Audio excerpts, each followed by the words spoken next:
మల్లన్న గారు ఒక్క నిమిషం.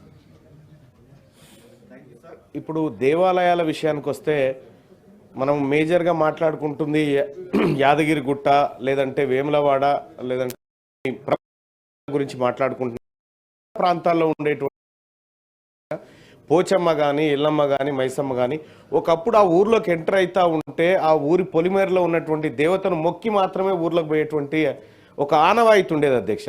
కానీ ఇవాళ గ్రామీణ ప్రాంతాల్లో ఉన్నటువంటి దేవాలయాల సంరక్షణ, అక్కడ ఉన్నటువంటి ఏది కుమ్మరులు కానీ లేకపోతే శాలివాహనులు ఇటువంటి వాళ్ళు ఆ గ్రామీణ ప్రాంతాల్లో వాటి సంరక్షణ చూస్తూ ఉన్నారు అధ్యక్ష.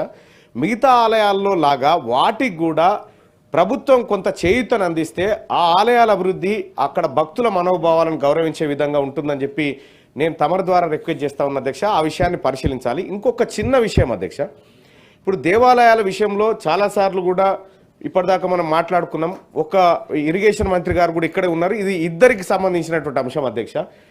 ఇప్పుడు అనేక ప్రాజెక్టులకు దేవాలయాల పేర్లు, దేవుళ్ళ పేర్లు పెట్టుకున్నాం అధ్యక్ష. ఎందుకంటే ఆ ప్రాజెక్టుల పైన వచ్చినటువంటి ఆరోపణ నేపథ్యంలో ఆ ఆలయాల పేర్లు, దేవుళ్ళ పేర్లు ప్రాజెక్టులకు పెట్టిరు. వాటిని తొలగించే ప్రతిపాదన ఏమన్నా ప్రభుత్వం దగ్గర ఉందా?